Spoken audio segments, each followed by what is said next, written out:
Sarah's phone buzzed just as she was about to fall asleep.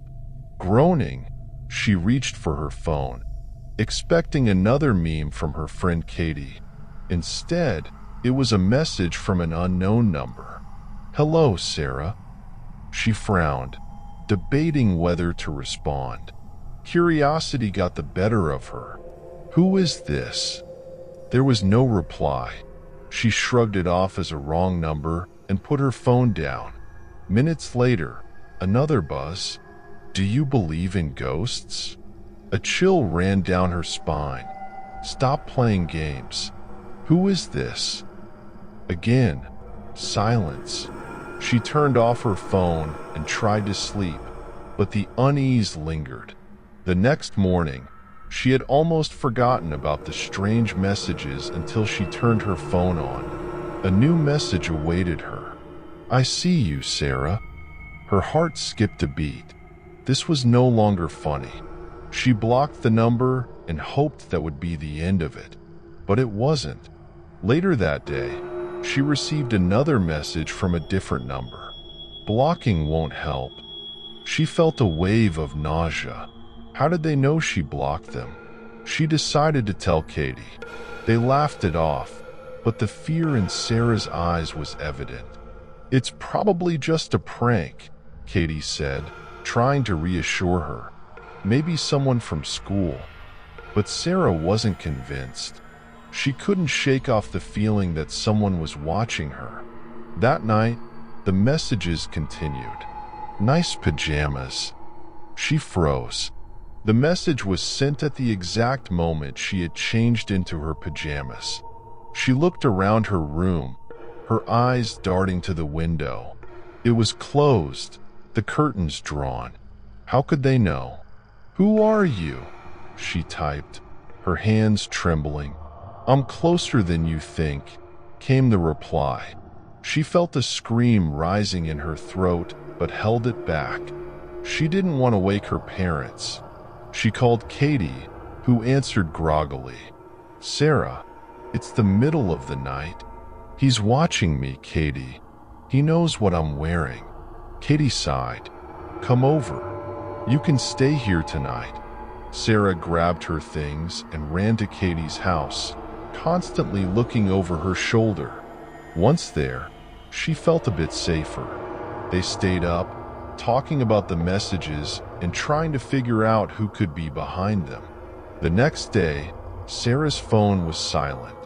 She started to relax, thinking maybe it was just a prank after all. But as night fell, the messages started again. Running won't help. She felt a cold sweat break out. "What do you want from me?" "To play a game." She showed Katie the message. "What kind of game?" Katie asked, her voice shaky. Sarah typed the question. The reply was immediate. "Hide and seek." Sarah's blood ran cold. "This isn't funny anymore. Leave me alone." "Catch me if you can," was the last message before her phone died. Terrified, Sarah and Katie decided to go to the police. They explained the situation, but without any tangible threats, there was little the police could do. They advised Sarah to change her number and be vigilant. Sarah did just that, hoping it would put an end to the nightmare. For a few days, everything was normal. She began to feel like herself again. Then, one evening, her phone buzzed. She looked at the screen, dread filling her. "Miss me?" She dropped the phone, her hands shaking. "No, this can't be happening. I changed my number." Katie was with her and grabbed the phone. "This is insane. We need to figure out who this is." They spent hours trying to trace the number, but it led to a dead end. Sarah's anxiety grew with each passing day. She started to lose sleep, jump at every sound, and see shadows where there were none. One night, as she lay in bed, her phone buzzed again. "Look outside." Heart pounding, she hesitated, then slowly got out of bed. She moved to the window and peeked through the curtains. At first, she saw nothing. Then, her phone buzzed again. She glanced at it, looked closer. She squinted into the darkness. A figure stood under the streetlight, staring up at her window. Panic surged through her. She stumbled back, dropping her phone. Katie rushed in, alarmed. "What's wrong?" "He's out there," Sarah whispered, pointing to the window. Katie looked out but saw nothing. "There's no one there, Sarah." Sarah grabbed her phone and showed Katie the messages. "He was there. I swear." Katie hugged her. "It's okay. We'll figure this out." Days turned into weeks. Sarah's life became a living hell. She couldn't concentrate on school, barely ate, and was constantly on edge.